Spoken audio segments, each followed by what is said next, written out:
आम ये पहुँची जाइलु श्री गौर विहार आश्रम माने जोटा कि माता मठ कहते। तो ये आमर 5टा ऑटो पहुँची जाइला। तो समस्त आम ये भितर को जाइलु। तो भितर को गलापर ये आम टिकेट करदे 10 टंका लेखा देकी आम ये टिकेट करदेकी आम भितर को एंट्री करूँ।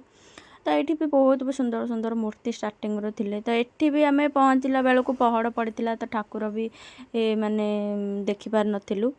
तापर ये आम टे चारिआडे बुलीदेलु। तो ये कान्हांगर सबू माने कला संस्कृति उपर ये सबू माने आधारित होइकिथिला। तो जहाँ भी हो तो बुली बालिकी सबू देखीदेलु।